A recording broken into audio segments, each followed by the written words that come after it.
This is the driest place on Earth.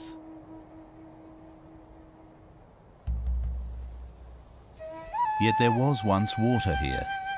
The fretted hills speak of downpour and of deluge.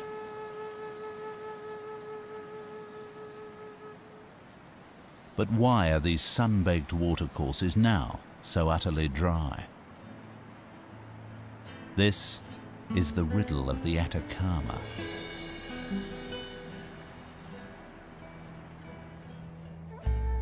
Stretching down the western side of South America, Chile is an extremely long, narrow country. In the north is the Atacama Desert. It's confined by the Pacific Ocean on one side, and on the other, the mighty Andes Mountains. Here, beside the Atacama, nestled on the roof of the Andes on a great high plain called the Altiplano, there is water, and there is life.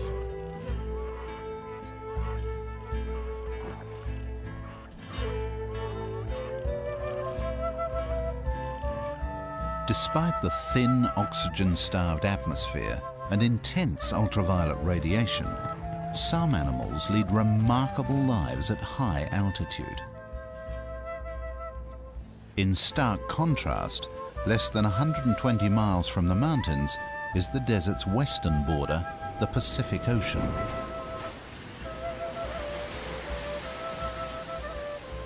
The sea's riches attract some unlikely hordes.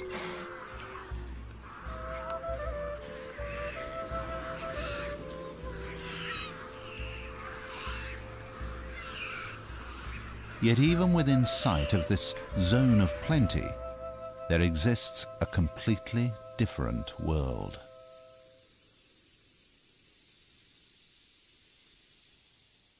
The sterile Atacama Desert is devoid of movement and of sound. Could any life exist within the desert's arid heart? The spell of silence is broken by air that sweeps down from the Andes. The fierce desert heat spins the cool air skywards.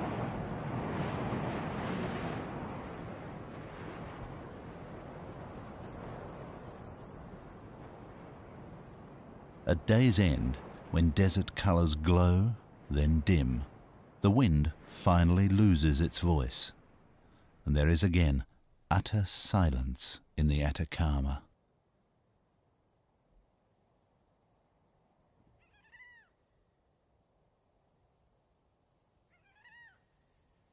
Then, from the dark wilderness, eerie, unearthly cries can be heard.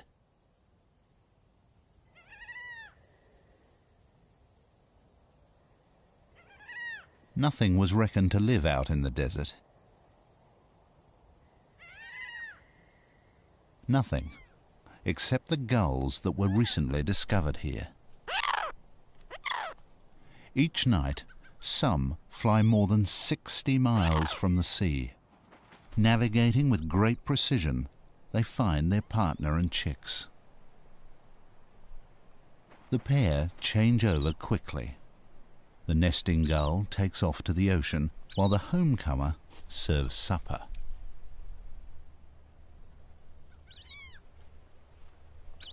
This will be the only meal that the chick will receive in 24 hours.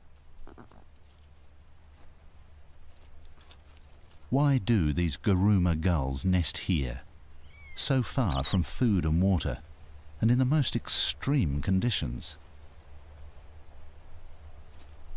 After feeding, these remarkable birds quickly cocoon their nestlings against the freezing desert night. Garuma gulls can withstand these cold conditions, but with the return of the new day, they must cope with the opposite problem: extreme heat.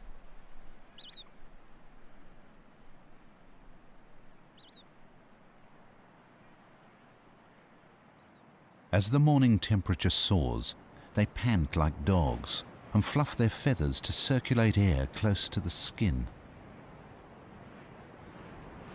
nesting birds stand umbrella-like over their eggs.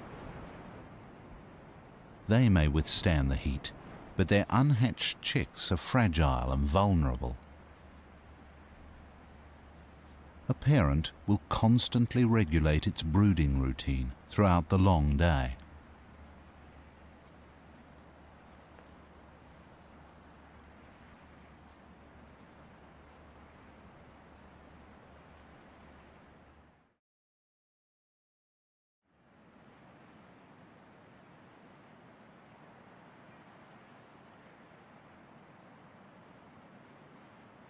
A Guruma gull's specialization for desert life begins even before it has hatched.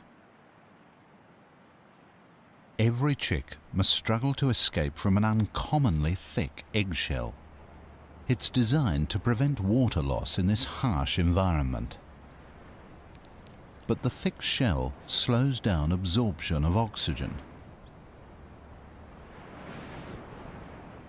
As a consequence, each chick develops slowly, spending more than 30 days within the egg, the longest of any gull.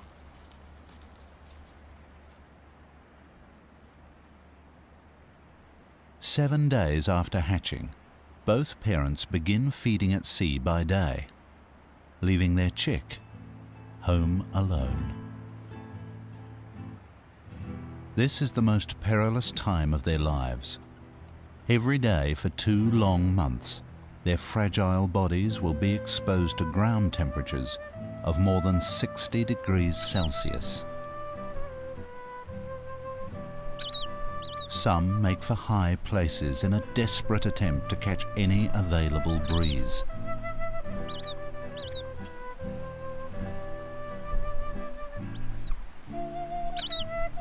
Others use whoever or whatever they can as sunshades.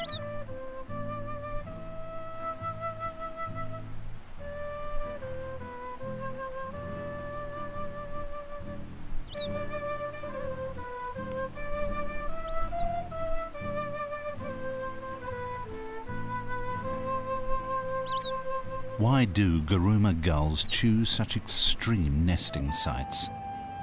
Some say it is a memory of a desert that was once covered by ancient seas and lagoons, and that gulls have never abandoned the nesting places of their ancestors. Others say they nest here for safety. No predator is likely to risk hunting in such a vast and hostile place. The desert is both perilous and protective, and it's only at the very edge that they return to a more reassuring and familiar world.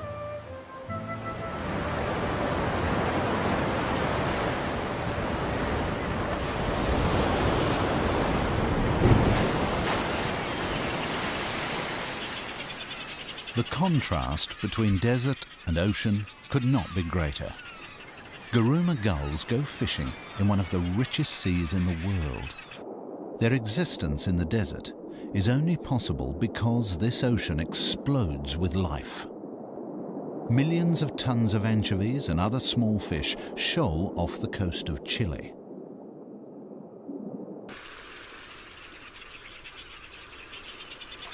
Inca terns dive vigorously on a shoal of anchovies. They take only 1 or 2 fish and run a rapid shuttle service to waiting youngsters. Unlike the desert dwellers, these chicks receive food on demand from the ocean on their doorstep. These most unusual and resplendent terns perform strict courtship rituals. A male offers an anchovy to a female, both to assure her that he is a good provider and to condition her for breeding.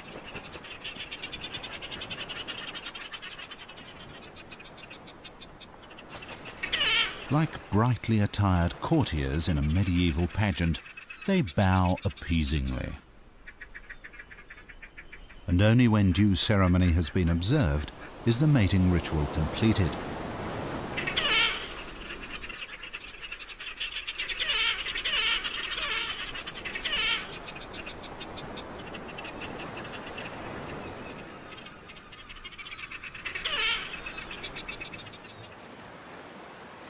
Their neighbours, the pelicans, consume a lot more of the fish.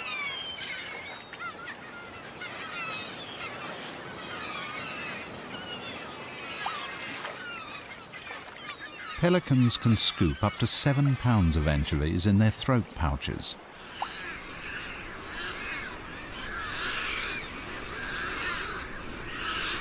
Their colonies form some of the largest concentrations of seabirds along the coast of Chile, and are very crowded, very dirty, and have the overwhelming smell of fish about them.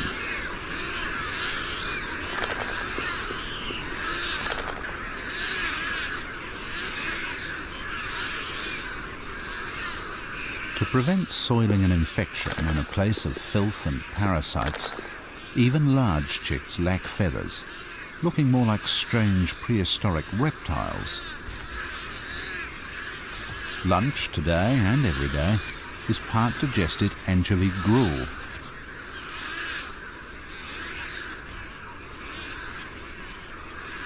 Each chick will receive around 220 pounds of fish before it's feathered and old enough to fend for itself.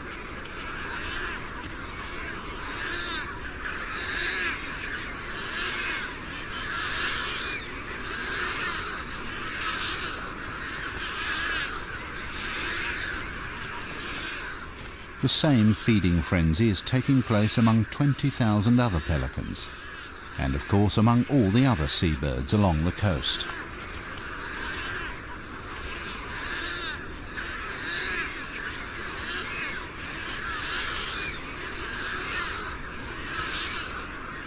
So why is the ocean so incredibly rich and able to support so much life? One clue as to why the sea is so bountiful has just arrived in the colony. It's a penguin. And it's not alone. What has brought creatures of snow and ice to the edge of the desert?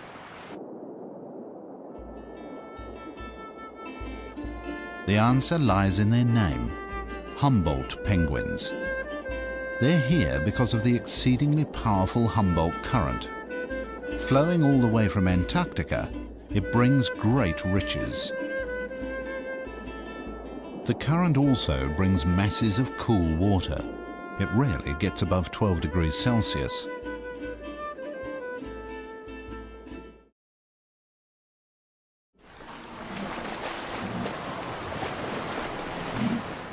Sea lions, like penguins, can swim in the cold water whenever they overheat.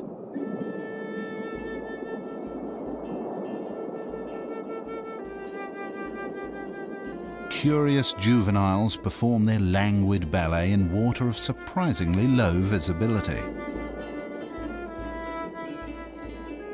The water is cloudy because of the incredible growth of plankton. Up to 4,000 microscopic organisms in every pint. Conditions are ideal for plankton growth.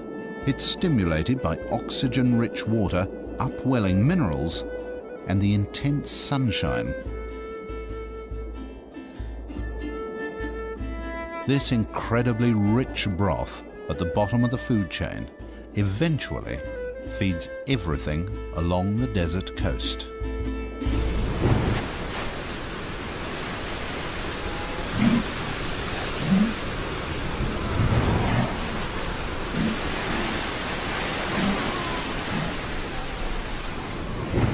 But the cold Humboldt current alters conditions above the waves as well.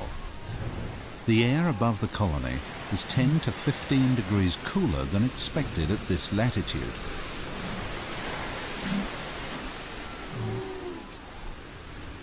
Cooler air does make life a little more bearable in the sea lion colonies. Fur coats and layers of blubber are not recommended desert wear.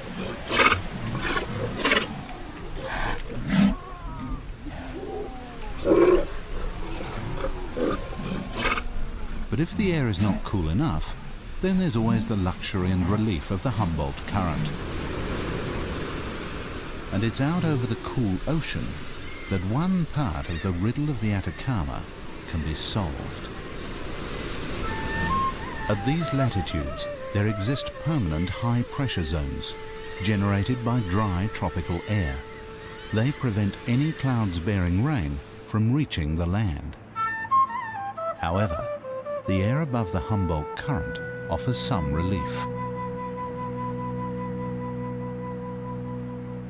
Every day, as the land heats up, clouds are drawn tantalizingly in from the ocean, where fog forms. The fog billows and swells, obscuring the sun.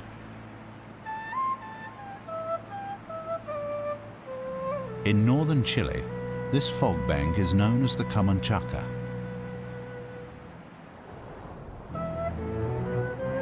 But the Camanchaca is not a totally empty gesture. Along the hilltop closest to the sea is a unique community of plants and animals.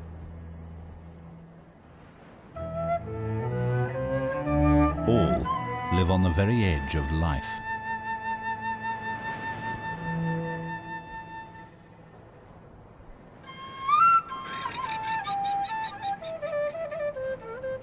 They can only exist here because of the water vapor provided by these daily fogs.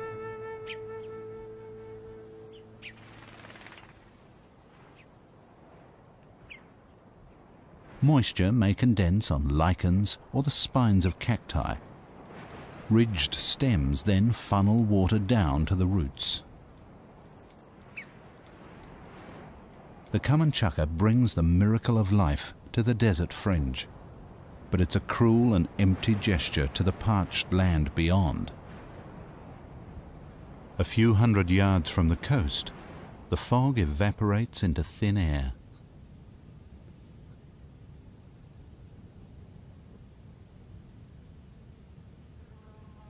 These large South American camels, guanacos, aren't confined to this coastal fringe of life, but some of the plants they feed on are. Guanacos survive on this tough plant material. For water, they will suck lichens like a sponge. The cacti that survive with least water are barrel cacti. On the extreme edge are those that bury half their barrels into the earth to help reduce moisture loss, and they also religiously face the noonday sun to minimize the area exposed to its harsh rays. They mark the edge of the desert, the edge of life. The desert extends southward for more than 600 miles. Always there is a coastal fringe of life. Closer to its southern boundary, a little winter rain assists the fog in growing larger cacti and allows larger animals to gain a greater foothold.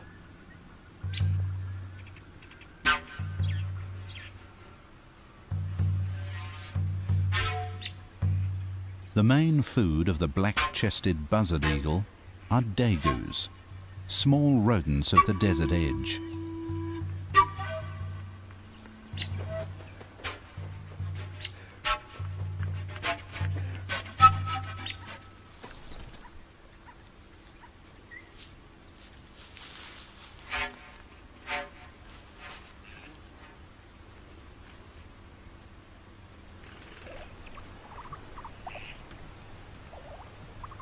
Dagus control buzzard eagles' survival through their breeding abilities.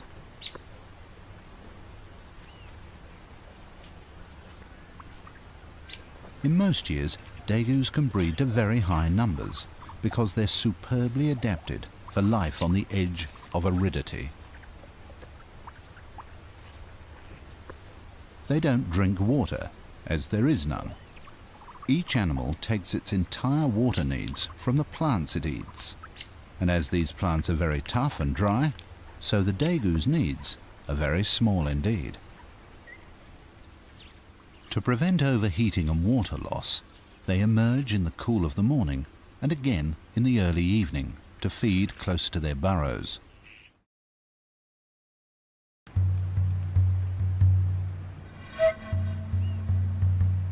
The buzzard eagle has a large feeding range. It must spend most of its time hunting, It is no longer just feeding itself. Back at the nest, there are two more.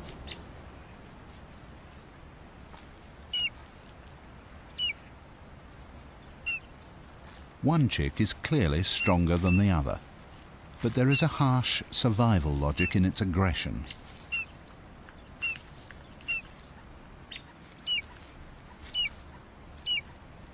In years of little food, the bigger, stronger chick will take all and grow well.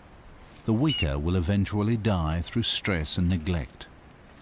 The alternative is for both to weaken and possibly die.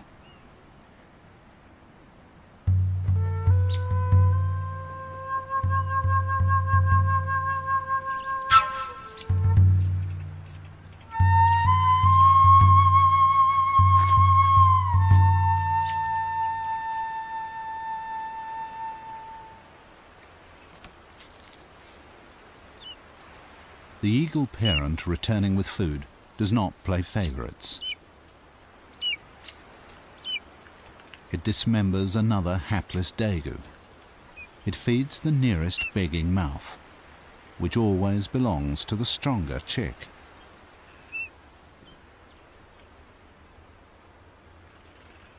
The fortunes of predators may be linked to their prey, but ultimately everything depends on the daily fogs of the common chukar. This desert fringe has a surprising variety of animals. Each must find its own ways of dealing with extremes. Pinguera, the giant hummingbird, must take frequent rests while feeding. It lacks the sustained hovering ability of smaller hummingbirds. It now returns to work on its partially completed nest. It binds the soft material by smearing it with a sticky saliva. Hummingbirds require a constant and plentiful supply of high-energy nectar. If few flowers bloom on the edge of the desert, their ability to successfully breed is at risk. But avoiding peril can itself be perilous. A coffee moth caterpillar's stinging spines may not protect it from Chile's largest lizard. The Calopistes iguana neutralizes the stings by wiping the caterpillar clean. The job must be thorough, so the iguana continues in the shade to avoid overheating.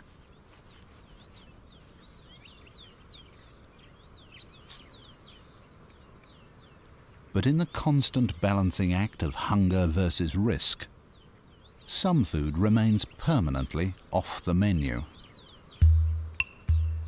The poisoned hairs on the Chilean tarantula can become embedded in the mouths of desert animals. They know to leave it well alone.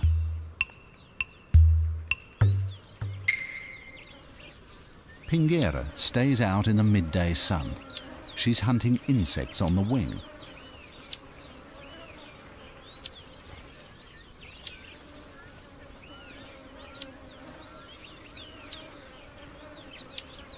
Her young chicks now require protein if they're to survive, but feeding them is an art in itself. It combines the delivery rate of a petrol pump with the aim of a sword swallower.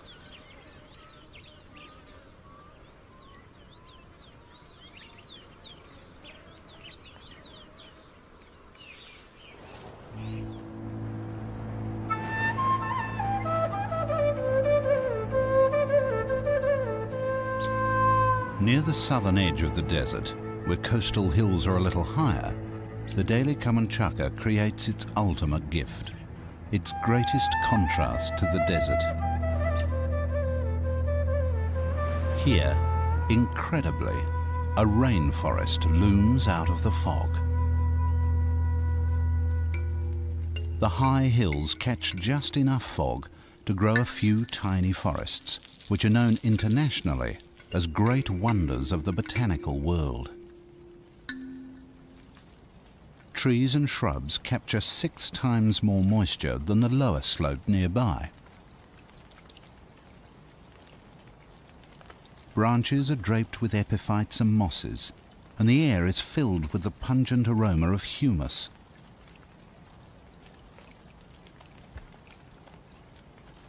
It's unbelievable that just a few hundred yards to the east, the driest desert in the world awaits.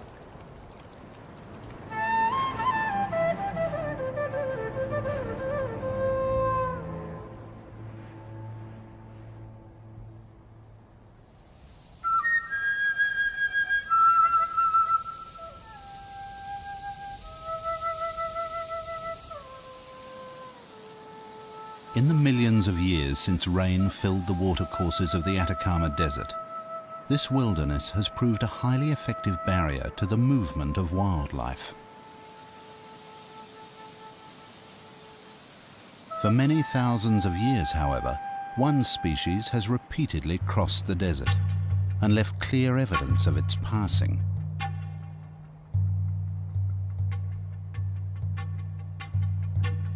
These huge geoglyphs were probably ancient signposts. But what else do these complex and mystifying patterns show? And who were the people who made them?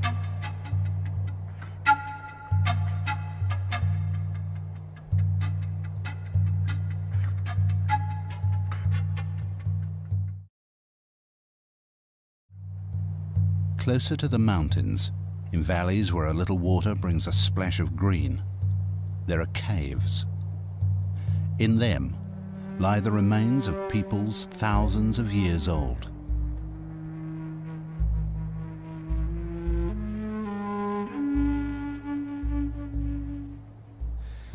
The dry desert air has also preserved their art which speaks of their enduring bonds with the desert and with the mountains to the east. Candelabra cacti stand as sentries. Beyond them, mountains rise to the Altiplano, the high plain.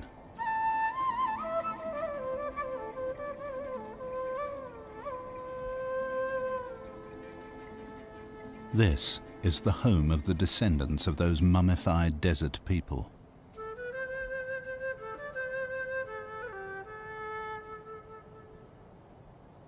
Every morning, an Aymara herdsman greets his gods. The objects of his worship are the 20,000-foot peaks of the Andes, the western edge of the Atacama Desert, and the mightiest mountain barrier in the world.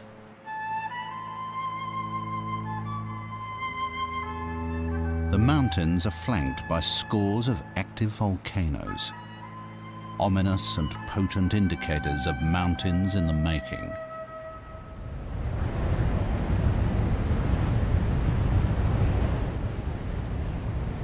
Geysers billow furiously in the coldness of early morning. They are born of intensely hot rocks close to the surface. Far below, continental plates collide, forcing these young mountains ever skyward. And just as the cold Pacific Ocean answers one half of the riddle of the Atacama, so the Andes answers the other half. Rain-bearing clouds from the tropical northeast are prevented by these mountains from ever reaching the desert below, the high peaks forcing the clouds to release all their precious moisture. Melted snow and rain then flow into the highest lakes in the world, some more than 12,000 feet above the sea. Here, life faces enormous extremes of ultraviolet radiation, of cold, and of thin, oxygen-starved air. Yet animals cope. The giant coot's large size probably helps them withstand the harsh climate.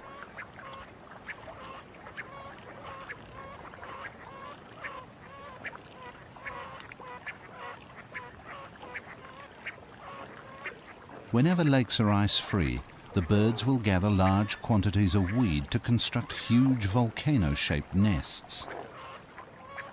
But giant coots have yet another all-consuming passion.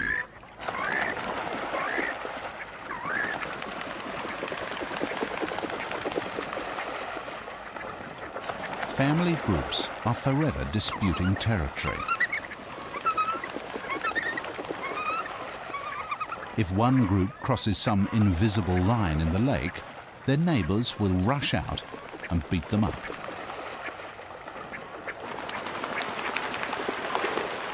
Neither group ever wins the war.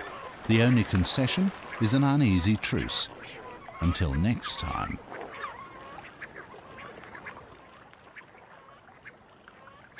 From the high lakes flow rivers and streams which create precious ribbons of green, known as bofedals. For centuries, they've been lifelines for the Aymara and their flocks of llamas and alpacas.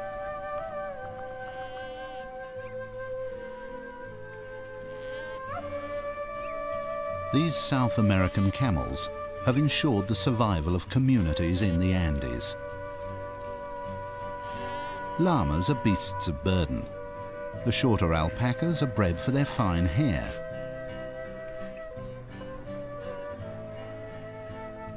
Life above 12,000 feet has demanded adaptations of both the animals and the people who tend them. The blood of both contains high numbers of red cells to extract maximum life-giving oxygen from very thin air.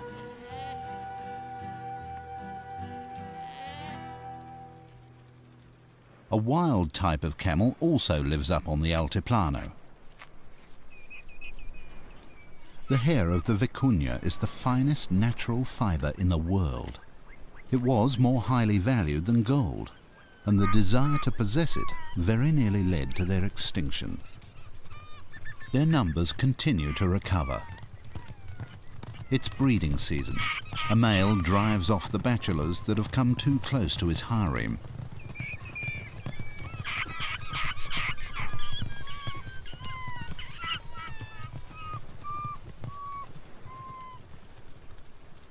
Vicuña rarely pause during these high-speed chases, which may go on for hours. With little oxygen to sustain them, their stamina is extraordinary. The territory holder concentrates his attacks on the leader of the group. The tactic works. The bachelors lose their resolve and drift down the valley, away from his territory.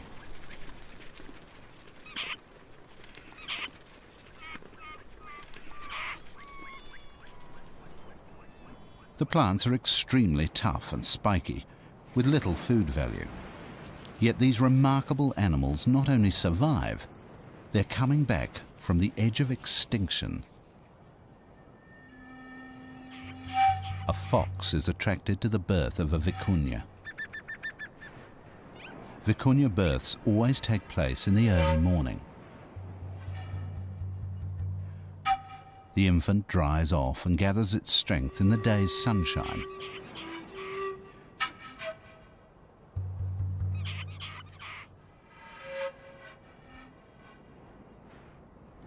However, with the mother in attendance, there is no chance here of a meal for a hungry fox. But as the supreme opportunist, the fox will take advantage of any food source. These qualities have enabled it to prosper in all of Chile's extremes.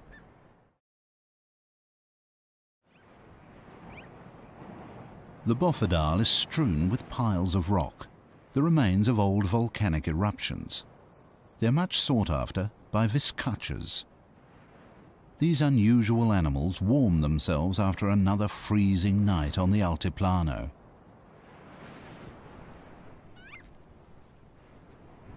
Though vizcachas look and behave like rabbits, they're only distant relatives. They're far more closely related to the Andean big-eared mice, with whom they share the rough grass and the dangers of the bofedal. Viscachas and mice, by feeding side by side, provide each other with a survival strategy, an early warning system.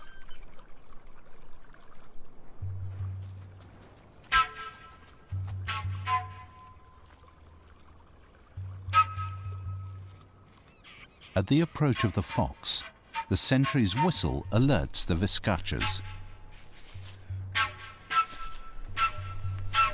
But a few mice fail to heed the warning.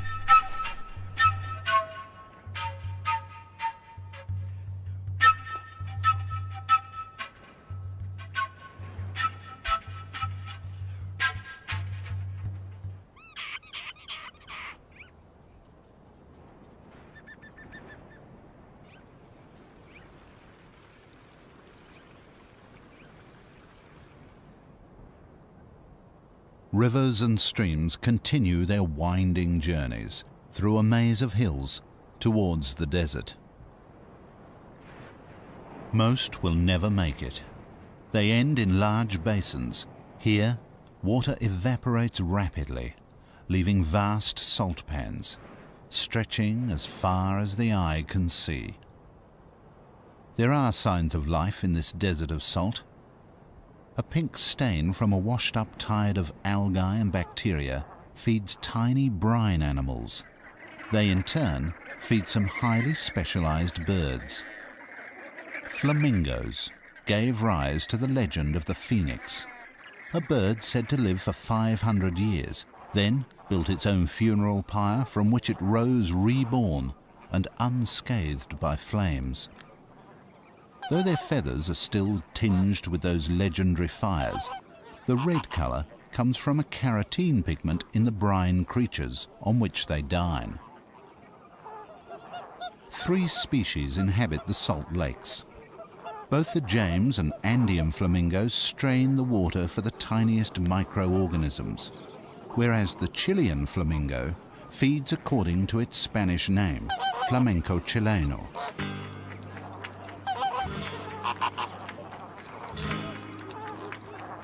The flamenco dance stirs the mud to release brine shrimps and fly larvae.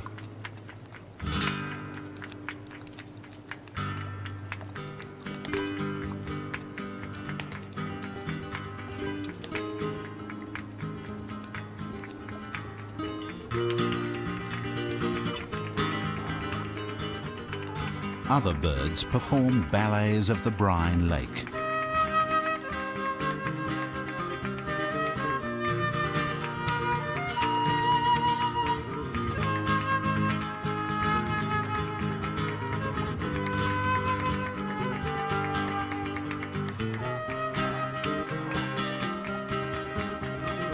Wilson's phalaropes come all the way from North America to feed at these salt lakes in the desert.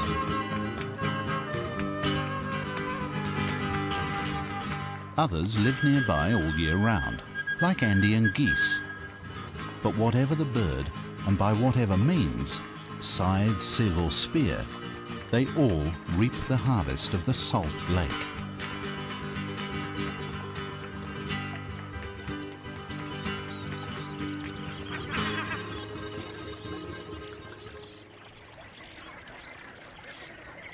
Flamingos build nests in large colonies on the salt pan, but each species keeps to its own area, and each pair to its own mud stack nest.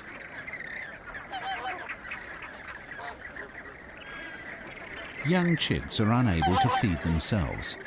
Instead, their parents feed them a blood-red secretion similar in composition to mammalian milk.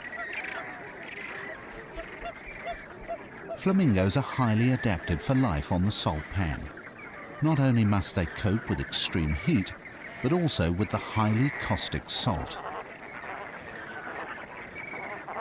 As chicks grow older, they gather in large groups for mutual protection. They're easily startled. A gust of wind is enough to send them into a stampede.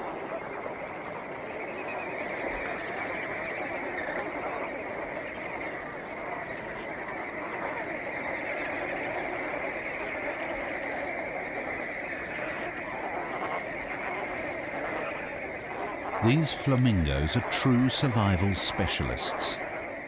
They overcome the heat of the driest desert in the world, where the rules of life are brutally simple: adapt or die.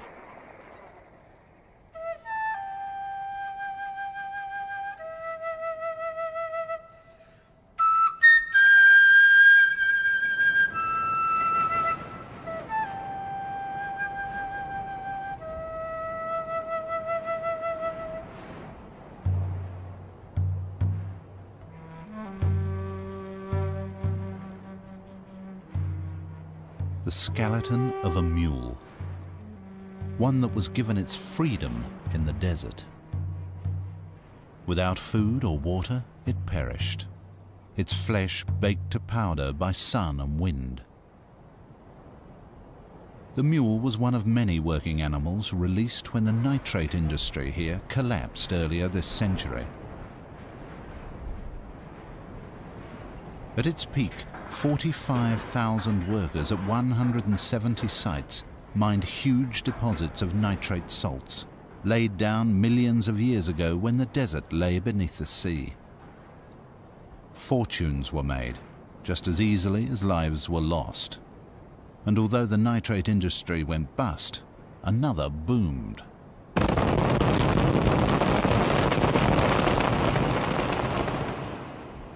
The largest man-made hole in the world, at Chuquicamata, has been created in the search for copper. Up to 2% of the rock is pure copper. This is the desert's buried treasure. Copper remains the biggest contributor to the Chilean economy. Ore is taken out of the ground at the rate of 500,000 tons a day. And pure copper rolls out of the desert on huge, never-ending wagon trains. Technology and profit keep people in the Atacama. Should either fail, then they will leave.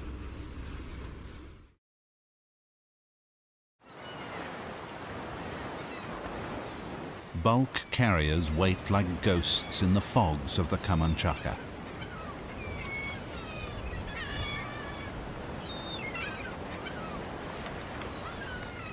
Of all of northern Chile, it is the sea that is the least extreme place to live. The cool and powerful Humboldt current brings riches beyond belief from distant Antarctic oceans. These riches attract a great variety of predatory fish and marine mammals to the edge of the desert. But they're not the only hunters of the deep.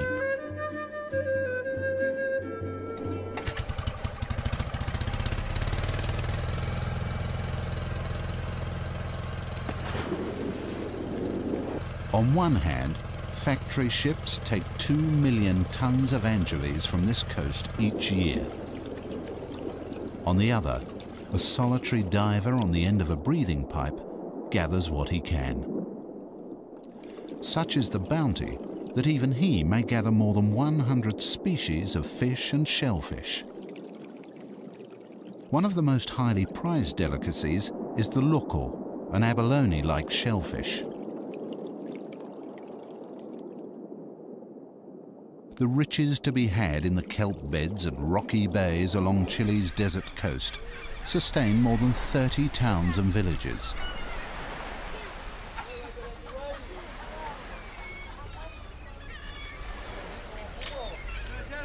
This is not commercial harvesting of the sea by factory ships, but small-scale fishing to feed local families.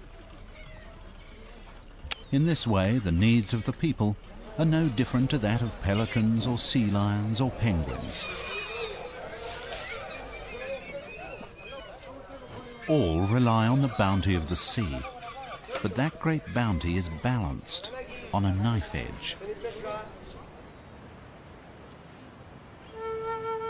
The riddle of the Atacama is explained by a weather machine out beyond the coast. But the weather can sometimes give a twist to that riddle. All creatures that make a home along the coast of Chile live on a border of extreme contrasts. On one side of the shore, there is immense richness. On the other, there is only poverty and sterility. But in some years, the parched desert has its revenge, and the sea becomes as barren as the desert. In the years of El Niño, a reversal of weather patterns and ocean currents transforms the sea. It is warm, clear, and there is little plankton. Without plankton, there are no anchovies, and without anchovies, the birds disperse or die.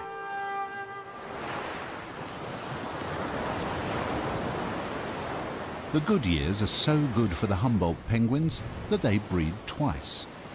This is also a good insurance policy against hard times. Each day they come ashore late in the afternoon when the sun's heat is less fierce.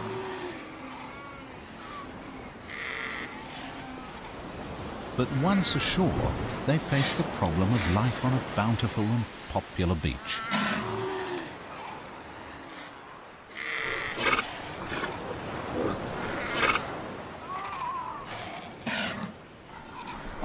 To reach their nests, they must thread an uncertain path through a colony of tetchy sea lions.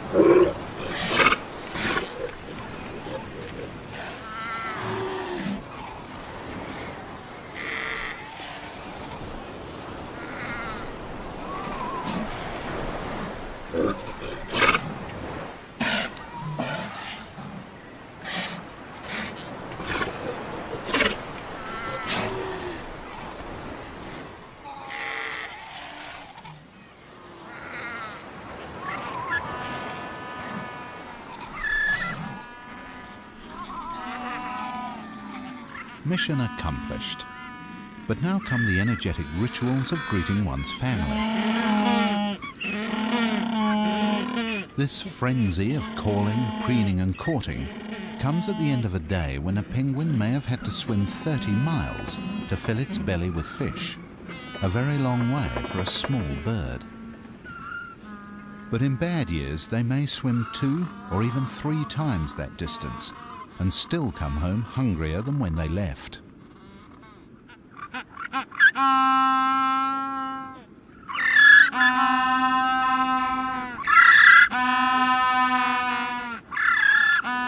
But on the whole, Humboldt penguins have made successful, if rather hectic, lives for themselves, next to the ocean current of the same name.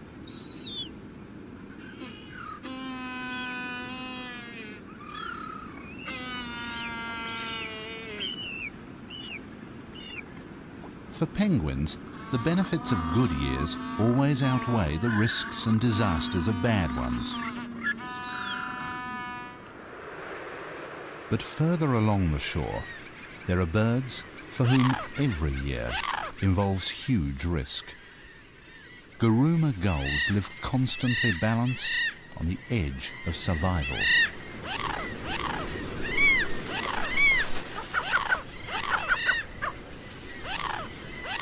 Some have chicks waiting in the desert.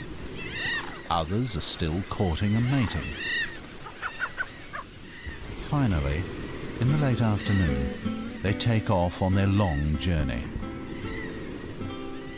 In order to conserve energy, the Guruma gulls ride thermals.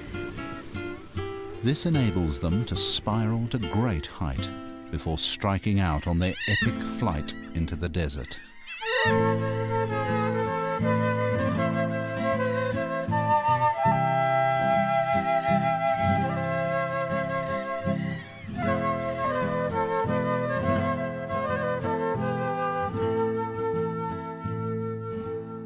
They alone choose to raise their young in the middle of the driest place on Earth.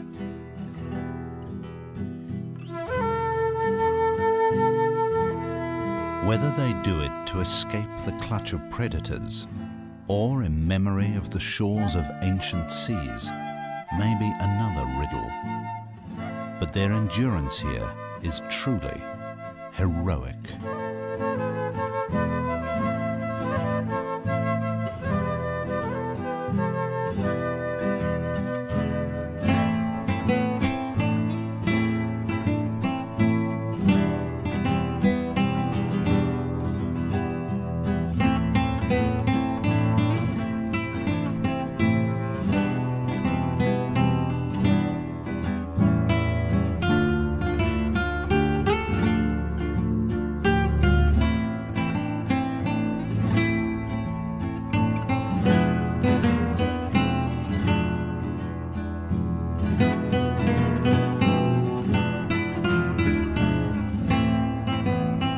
Was reckoned to live out in the desert. Nothing, except the gulls that were recently discovered here. Each night, some fly more than 60 miles from the sea. Navigating with great precision, they find their partner and chicks. The pair change over quickly. The nesting gull takes off to the ocean, while the homecomer serves supper.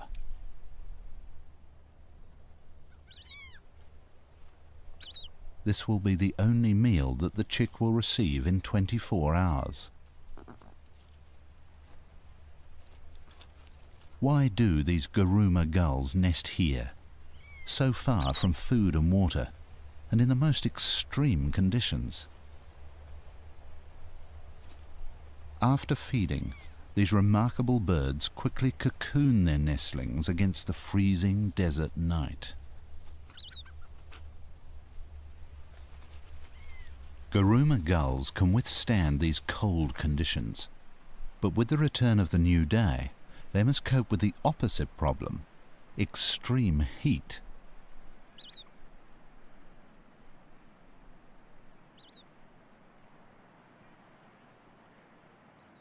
As the morning temperature soars, they pant like dogs and fluff their feathers to circulate air close to the skin. Nesting birds stand umbrella-like over their eggs. They may withstand the heat, but their unhatched chicks are fragile and vulnerable. A parent will constantly regulate its brooding routine throughout the long day.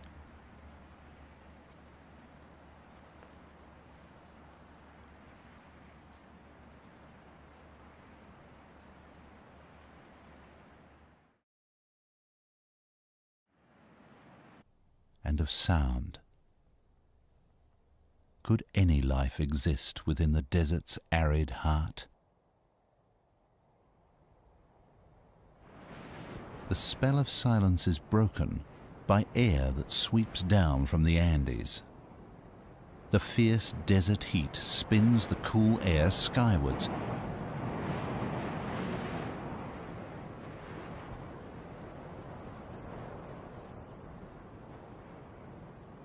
At day's end, when desert colors glow, then dim, the wind finally loses its voice, and there is again utter silence in the Atacama.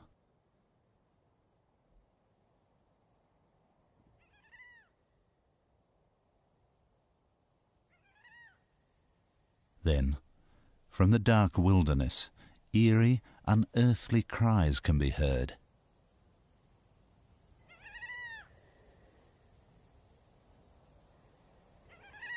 Nothing. This is the driest place on earth.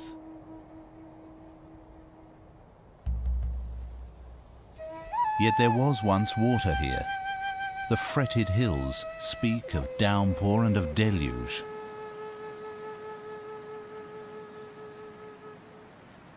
But why are these sun-baked watercourses now so utterly dry? This is the riddle of the Atacama.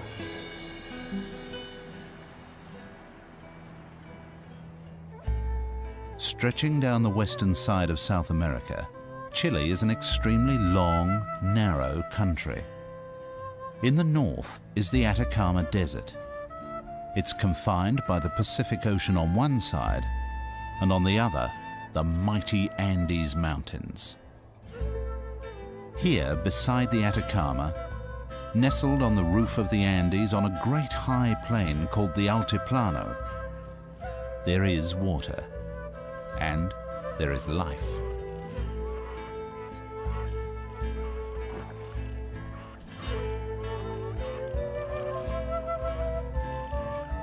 Despite the thin, oxygen-starved atmosphere and intense ultraviolet radiation, some animals lead remarkable lives at high altitude.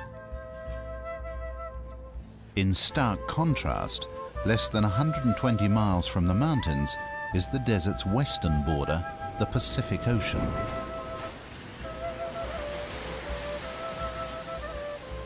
The sea's riches attract some unlikely hordes.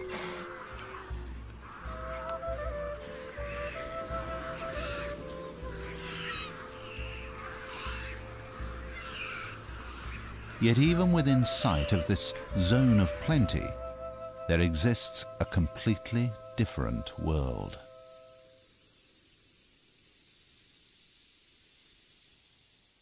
The sterile Atacama Desert is devoid of movement